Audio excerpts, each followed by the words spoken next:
A long, long time ago, there was a young man who ran away from home.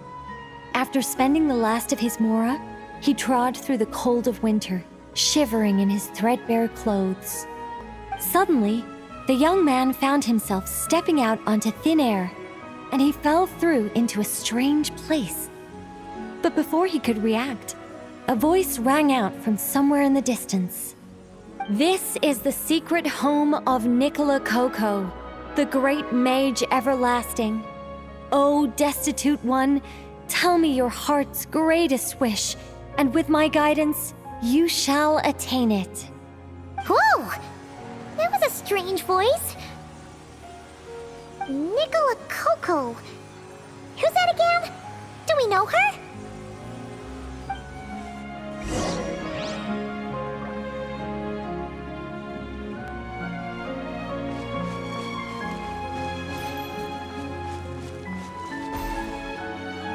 The young man was in awe of the mage's magnificence and beauty.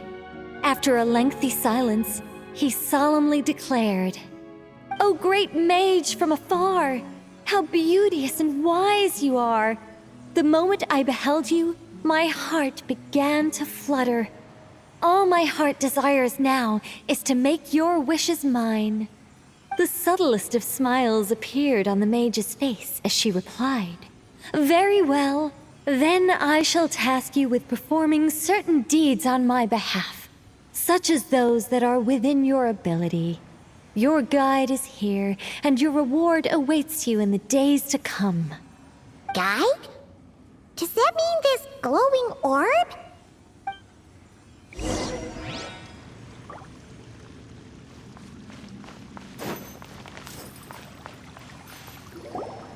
"Secret home," said the young wanderer, with a look of confusion on their face. "Where is this secret home of which you speak?" The mage's voice grew somewhat flustered upon hearing this question. "Wait, does it make sense for this to be a bashful character? Oh, never mind. I'll keep it in for now. Mr. Nine can always refine it later." "Ahem. It is rather rude to ask such questions of a mage, young one. The mage's lodge is under renovation. Very soon you shall be stunned by its grandeur. This shall be your trial. Offer up your strength and help this great mage to build her territory."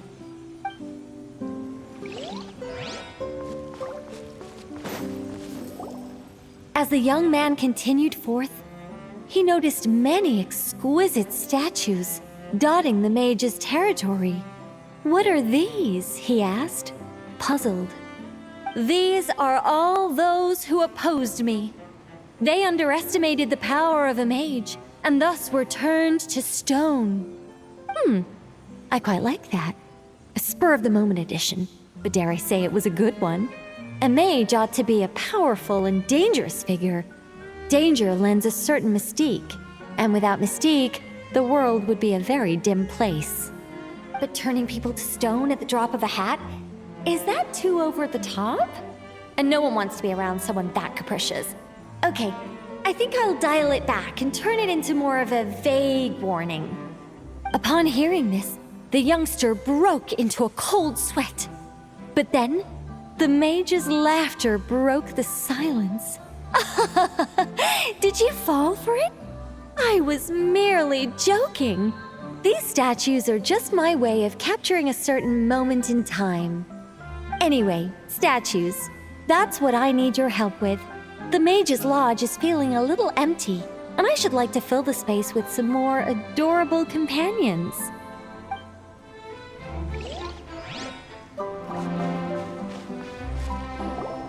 "Well then, young one, now you have learned of the troubles faced by this mage.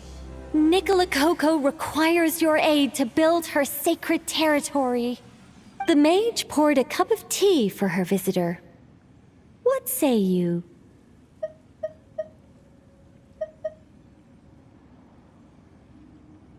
Wait minute. Shouldn't we think twice before going all in on this? We don't know anything about this person.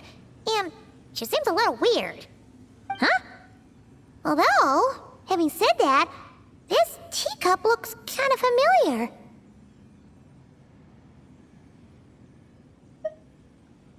Nicola Coco. Ah! Is it Mage N? Nicole? Correct. What do you think of my story? Hard to say. It's not finished yet, surely. What happens to the characters in the end? I haven't decided yet. I need to renovate my home first. Perhaps I'll have a burst of inspiration after that. Anyway, if you can hear my voice, I assume that means you're currently in Nodcry. In which case, could I trouble you to gather a few things for me? Well, I'd like to build a few more statues to decorate my home, but I'm lacking inspiration at the moment. I was thinking you could take some photos to give me some ideas. Are you serious? Alright then, leave it to us! Wait here. We'll head out and see what we can find. But remember to finish the story once the statues are done.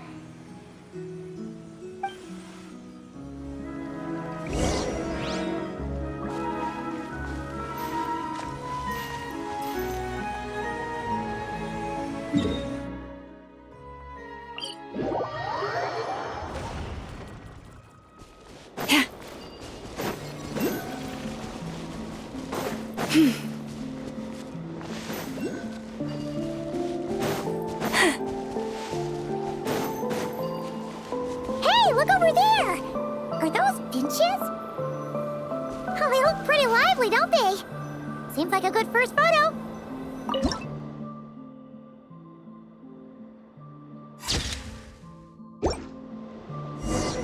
Let's see. Where should we go for the next photo? Oh, we saw a squirrel statue earlier, didn't we? Do you think Nicole likes squirrels? Let's snap a few photos to take back.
A mandragora? Paimon thinks that would make a pretty fun statue.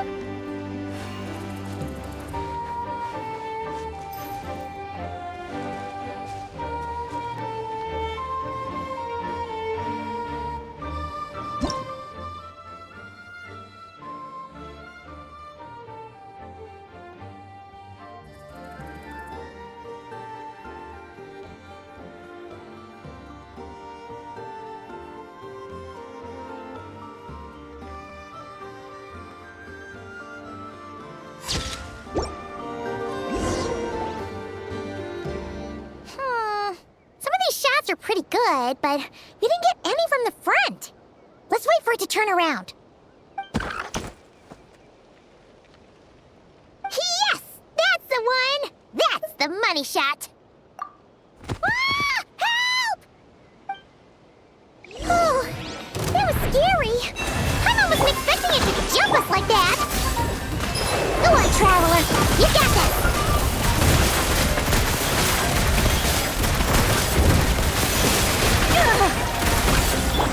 Into the wind, as one with wind and cloud. With one heart, we pray. Lush. Yeah! Rest and rebuild! Ready.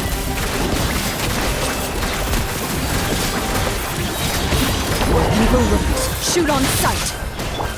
The wind knows me. Receive my... Ah! Turn! Bring refuge!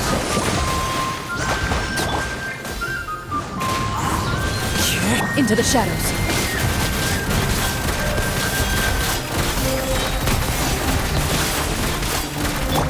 Hold the line!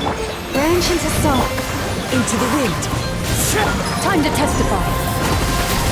For the everlasting forest. Yeah, loaded. Cool. That should do it. Paimon's kept all the pictures safe. Let's go back to see Nicole.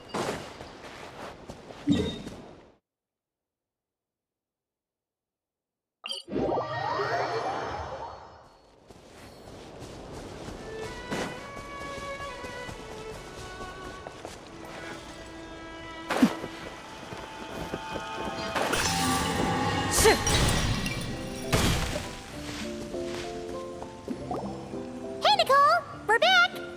That was quick. You two worked very fast. Nah, it's nothing. But, how do we get the photos to you?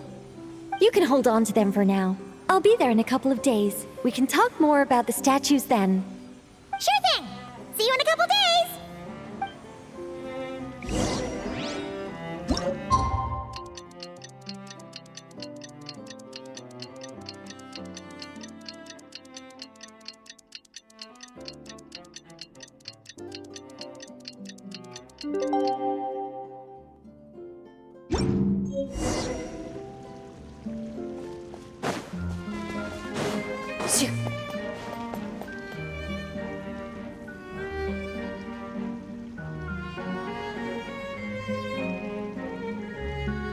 Just who I wanted to see.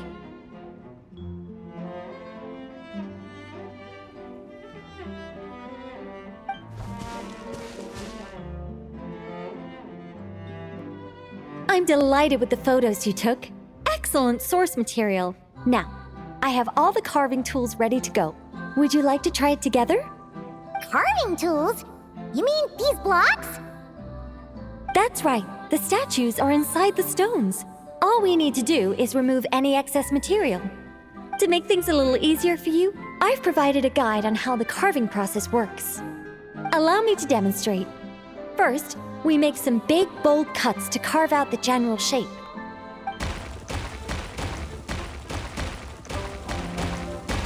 The numbers on the stones represent the amount of material you need to keep in a given column. So, first we do this, and then this. Oh, it's starting to take shape. Got it? If you carve the blocks this way, you should be able to see the basic form. Then, you just need to add some finishing touches, and voila. Wait, what? It suddenly changed in the blink of an eye. How'd you do that? A great mage doesn't reveal her secrets that easily. Just behold and be amazed. You got the basic carving process down, yes? Focus on that and leave the finishing touches to me. Much obliged. All right, let's give this a shot. What the? This is way more difficult than the one you walked us through. Oh, sorry, wrong one. That's the one I was going to work on. Yours is over here. Whew, well that's a relief.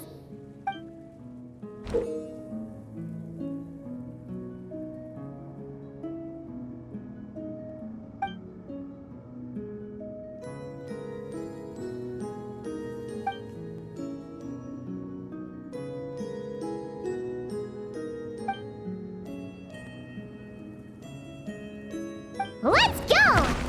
Do you still remember Nicole's process? The numbers represent the amount that we need to keep per column. So, if the number is 0, that means we gotta remove the whole thing. And if it says 3, that means we just mark the whole thing as keep, right?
made a mistake here. Reset and try again.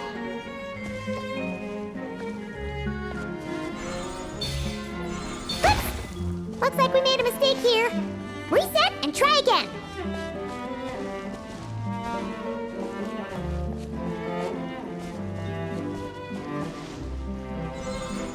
Oops! Looks like we made a mistake here. Reset and try again. This one seems to be giving you some trouble. Need any help? Okay. After careful inspection, Paimon's found a piece that we need to remove. And it's that one! Now, we just need Nicole to add the finishing touches. You got rid of all the extraneous stone, yes? Let me take a look.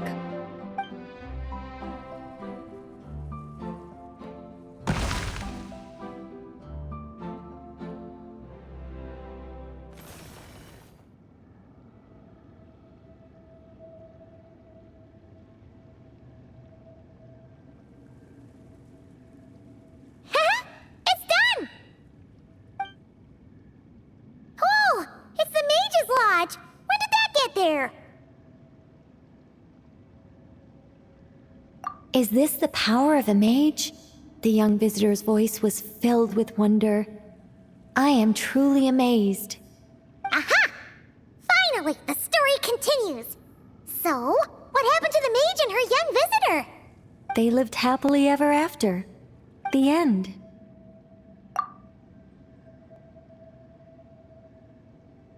Huh?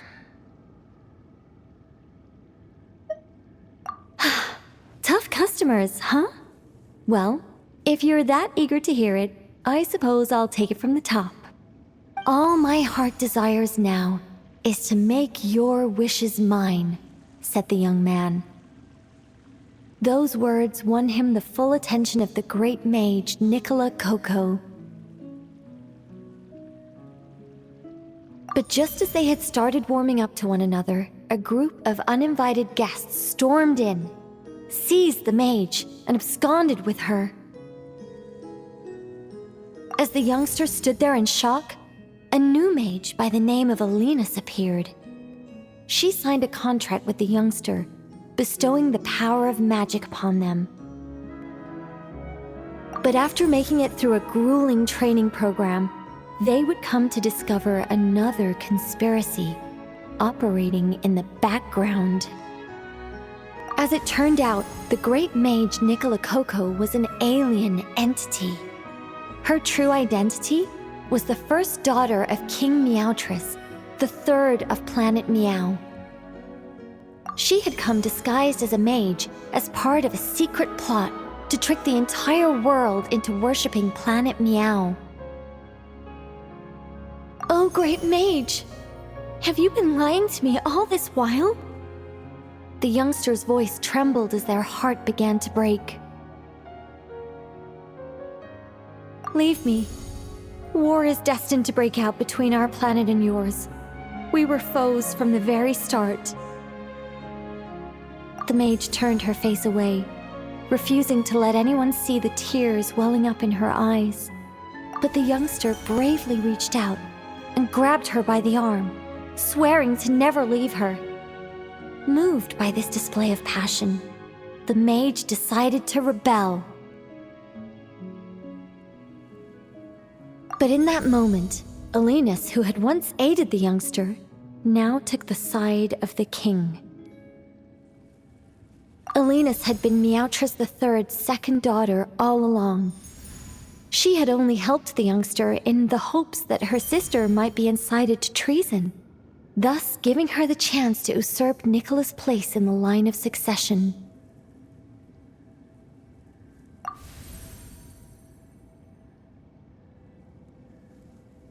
Anyway, that's the gist of it.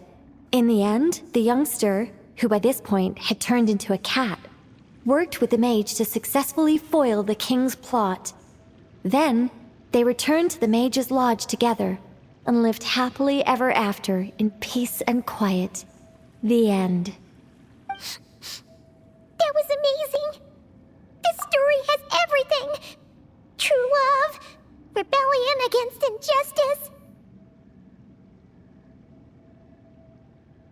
That can't be helped. All creations escape the controlling grasp of their creator eventually. We angels are a case in point. Once, we were tasked with guiding human beings, but because some of us chose a different path, our entire race was punished. If even the heavenly principles can't fully control their own creations, what chance do I stand? Fate is always ineffable, and yet, I still hope I can guide those I meet towards a happy ending to their tale. That applies to characters in my stories as well. Anyway, the story's over now, and I'm running a little low on energy. Next time I've got a good story to tell, I'll share it with you, all right?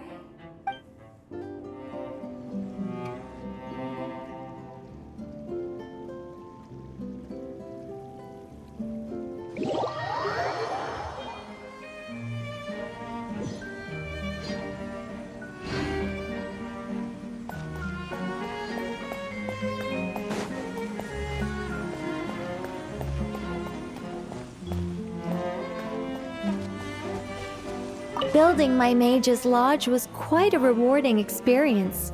But as everyone knows, any mage worth her salt owns more than one garden. It's time to pick a new location, I think. There is actually a very simple reason for it. If I only ever built one home, I might have to wait forever before someone stumbles in by mistake. Not that I'm looking to build a bustling tourism hotspot or anything, but it would be a little embarrassing if no one ever visited at all. It'd be a bit like spending days preparing for an extravagant birthday banquet, only for no one to show up on the day. And that is why I must expand my territory. A mage's power and might must be witnessed by the outside world, if only once in a while.